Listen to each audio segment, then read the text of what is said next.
जय Hind. Class 11th atomic structure में आज हम यह समझेंगे इलेक्ट्रॉन के लिए जो उसका आवेश होता है ई और उसका जो द्रव्यमान होता है एम का अनुपात का निर्धारण कैसे किया जाता है, या सीधे सीधे हम ये कह सकते हैं कि इलेक्ट्रॉन के ई बाई एम का निर्धारण कैसे किया जाता है, या इसको मतलब कैसे किया जाता है इसको समझेंगे। देखिए, इससे पहले हम आपको बताएं कि जो कैथोड किरणें होती हैं उनका खोज हो चुका है, खोजा गया है, और उन पे जे थॉमसन ने क्या किया था कि बहुत बारीकी तरीके से उस पर अध्ययन किया था और बहुत सारे क्या किए थे, निष्कर्ष दिए थे। अब हम ये समझेंगे कि ये जो कैथोड किरण है क्या है। कैथोड किरण, देखिए, इलेक्ट्रॉन के ई बाई एम का निर्धारण इस कैथोड किरण के सहायता से हुआ था, इस कैथोड किरण के द्वारा किया गया था। किया कौन था? ये जे थॉमसन ने किए थे 1987 ईस्वी में। क्या किए? एक तो कैथोड किरण नली लिए। ये पूरा सिस्टम आपका कैथोड किरण नली है। इसमें दो चीज अरेंजमेंट किए, क्या कि एक, अच्छा पहले ये समझ लीजिए थोड़ा सा बात कि अगर हम कैथोड किरणों को क्या करेंगे, कैथोड किरणों को अगर हम भेजेंगे तो वह क्या होगा, धनात्मक क्षेत्र की ओर विक्षेपित हो जाती है, धनात्मक क्षेत्र की ओर चली जाती है, क्योंकि कैथोड किरणें जो होती है ऋणावेशित होती है। और बताया गया था कि जो कैथोड किरणें होती है वह चुंबकीय क्षेत्र में भी क्या होती है, अगर चुंबकीय क्षेत्र से प्रवाहित किया जाए तो वहां पे भी क्या होती है, वो विक्षेपित होती है। तो चुंबकीय क्षेत्र में भी क्या हुआ, इनका विक्षेपण हो गया। तो ये कैथोड किरण को अगर हम विद्युत क्षेत्र में भेजे तब भी अपना विक्षेपण दिखाएगा, और चुंबकीय क्षेत्र में भेजे तब भी वो क्या होगा, विक्षेपित हो जाएगी। अब उसके बाद क्या किए कि ये जे थॉमसन ने ये पूरा नली बनाया, और इस नली में यहाँ पे देख पा रहे हैं दो ठो इलेक्ट्रोड लगाए, यानी यहाँ पे क्या किए कि विद्युत क्षेत्र लगा दिए, विद्युत क्षेत्र लगाए, और ऊपर वाले को पॉजिटिव और नीचे वाले को क्या किए, निगेटिव रखा। अब उसके बाद क्या किए कि इसके लंबवत, देखते रहना कैसे हम बता रहे हैं, एक मिनट। ये मान लेते हैं आपका विद्युत क्षेत्र रखा गया है, तो इसी के लंबवत, ऐसे जस्ट लंबवत इधर क्या हो, चुंबकीय क्षेत्र रखा जाए। ये है विद्युत क्षेत्र ये, और ऐसे दो रखा गया क्या आपका चुंबकीय क्षेत्र। तो यहाँ पे ऐसे तो विद्युत क्षेत्र रखा गया, और जस्ट इसी विद्युत क्षेत्र के लंबवत क्या रखे थे, चुंबकीय क्षेत्र रखे थे। अब इसके बाद प्रोसेस का क्या किया, वही चीज कि यहाँ से हाई वोल्टेज दिए।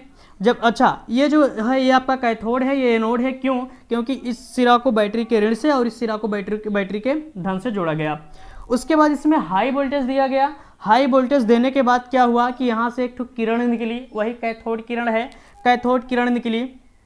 ये जो कैथोड किरण होती है वह कहाँ पे, एनोड की साइड जाती है। जब ये एनोड की साइड जाएंगी तो इसके बीच में हम एक प्लेट रखे हैं, और इस प्लेट को क्या किए, इसमें होल कर दिए छोटा सा, ताकि जो ये कैथोड किरणें मिले हमको एक किरण पुंज के रूप में मिले, या यूं बोले हमको एक तीक्ष्ण मिले, बिल्कुल बारीक मिले। और यहाँ पे क्या है, एनोड है, तो एनोड में भी क्या किया, हम बारीक सा छेद कर दिया है, ताकि यहाँ से किरणें, जो भी कैथोड किरणें निकलेंगी वो सीधे सीधे इस यहाँ पे आ जाए। यहाँ पे क्या है, ये जो आप सिरा देख पा रहे हैं ये है आपका फ्लोरोसेंट कैथोड ट्यूब नली में, सॉरी कैथोड किरण नली में इधर का होता है फ्लोरोसेंट। इसकी खासियत क्या होती है कि इस पे जब वो आपका आता है, कैथोड किरणें आती है, जब इस पे टकराती है तो ये क्या करता है, ग्लो उत्पन्न करता है। ये जो होता है जिंक सल्फाइड का होता है, इसको हम फ्लोरोसेंट कहते हैं। अब देखना, अगर आपका विद्युत क्षेत्र और चुंबकीय क्षेत्र दोनों ना होता, मान लेते हैं विद्युत क्षेत्र भी नहीं लगाया गया है और ये आपका जो चुंबकीय क्षेत्र है ये भी नहीं लगाया गया है। फिलहाल चुंबकीय क्षेत्र को हम अच्छे से नहीं बना पाए हैं, वजह यही है कि इसमें हम इसको अच्छे से नहीं डिजाइन कर पा रहे हैं। तो अगर ये भी ना होता, विद्युत क्षेत्र और चुंबकीय क्षेत्र दोनों ना होता, तो यहाँ से जो किरणें आती वो सीधे जाती, सीधे और बी पे पहुंच जाती सीधे, इनका कोई क्या होता, डिफ्लेक्शन ना होता। और अगर हम विद्युत क्षेत्र को केवल लगा दें, चुंबकीय क्षेत्र को ना लगाएं, तो यही किरणें इस विद्युत क्षेत्र की वजह से ऊपर डिफ्लेक्शन कर जाती, इधर इनका क्या हो जाता है, विक्षेपण हो जाता। क्यों? क्योंकि ऊपर पॉजिटिव है, और ये जो किरण आती है, ये वाली जो बीच में है रेड रंग से दिखाए, ये पॉजिटिव की साइड क्या होती है, विक्षेपित हो जाती है, क्योंकि पॉजिटिव उसको क्या करता, आकर्षण करता। तो ये वाला जाके यहाँ पे मिलता है, ए पे। अगर केवल विद्युत क्षेत्र होता तो वो किरण ए पे मिलता विक्षेपित होके। या हम ये भी कह सकते हैं कि अगर केवल ये वाला, ये जो है ये पूरा मैग्नेटिक क्षेत्र है, ये अगर केवल मैग्नेटिक फील्ड बस होता, विद्युत क्षेत्र न होता, तो यही किरण जो निकली है यहाँ से डिफ्लेक्शन होके सी पॉइंट पे मिलता। कहाँ पे? सी पॉइंट पे। इसलिए इन्होंने क्या किया, कौन, जे थॉमसन ने कि इसमें एक ठो विद्युत क्षेत्र भी लगा दिया और एक ठो चुंबकीय क्षेत्र, और दोनों को एक दूसरे के लंबवत स्थापित किया, इस तरीके से संयोजित किया और इनकी तीव्रता का मान इस तरीके से संयोजित किया ताकि ये जो किरणें निकली हैं वो केवल बी पे ही जाके मिले और कहीं पे नहीं। कहाँ पे मिले? बी पे ही जाके मिले। और इस तरीके से क्या किया, वे निर्धारण किए इलेक्ट्रॉन के लिए किसका? E by m. ई क्या है यार? आवेश है। इलेक्ट्रॉन मत समझना, ये आपका आवेश है। क्या? आवेश। आवेश कितना होता है वो मिल्कन के तेल बूंद विधि द्वारा ज्ञात किया गया था। नेक्स्ट हमारा जो भी वीडियो आएगा उसी पे आएगा। इलेक्ट्रॉन के लिए E बाई एम का जो मान आया वह आया 1.76 गुणे 10⁸, बड़ा सा लिखते हैं 8 क्या था? कूलाम प्रति ग्राम। E by m. ई का मतलब क्या है? आवेश। आवेश का मात्रक कूलाम और ये द्रव्यमान का मात्रक ग्राम। तो ये इसका निर्धारण किया गया। कौन किया था? जे थॉम्सन ने किया था। कब किए थे?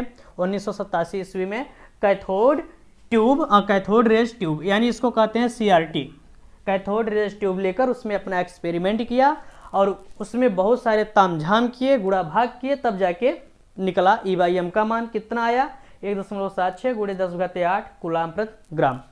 इसके बाद इसमें कुछ ये जो CRT था, ये कैथोड रेज ट्यूब था, इसमें किरण के विचलन का जो निर्धारण किया गया था, कुछ बातें थी, उसको समझ लेते हैं। क्या? पहली बात यह थी कि कण पर ऋणावेश का मान अधिक होने पर विद्युत तथा चुंबकीय क्षेत्र के साथ अन्योन्य क्रिया क्या होती है? बढ़ जाती है।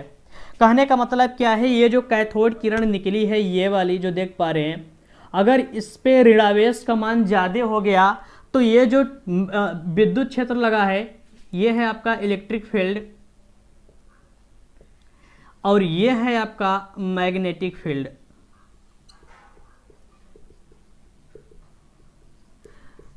तो ये जो क्या है, ये कैथोड किरण है या ऋणावेशित कण है, ये जो अगर ये जो निकलेगा तो इस पे ऋणावेश का मान अगर ज्यादा हो गया तो इनके साथ अन्योन्य क्रिया का मतलब अट्रैक्शन फोर्स ज्यादा हो जाएगा, इधर भी ज्यादा विक्षेपित होगा और ये जो आपका ये है आपका मैग्नेटिक फील्ड है, इसकी वजह से भी उसके डायरेक्शन में ज्यादा विक्षेपित होगा।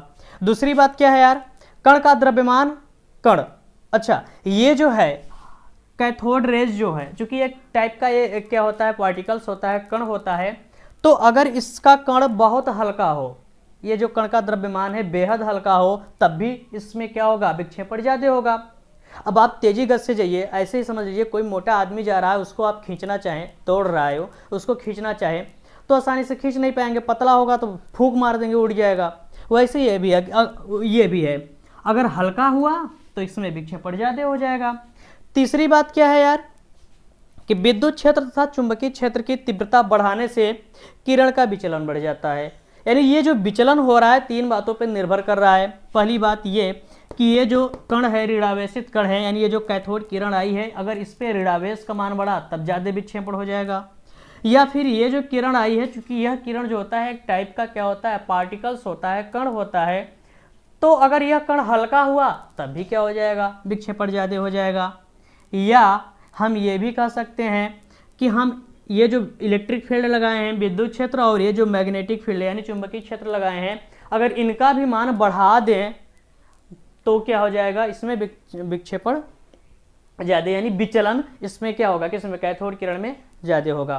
तो आई होप ये वीडियो आपको समझ में आया होगा, इलेक्ट्रॉन के लिए E बाई एम का निर्धारण कैसे किया जाता है और उसका मान कितना आया, किसने किया था। आज के लिए बस इतना ही। नेक्स्ट वीडियो हमारा जो आने वाला है वह होगा मिल्कन का तेल बूंद विधि, और उस पर जो इलेक्ट्रॉन का आवेश होता है वह निर्धारण किया जाता है, कैसे किया जाता है उसको समझेंगे। तब फिर मिलेंगे बाद में। जय हिंद, जय भारत।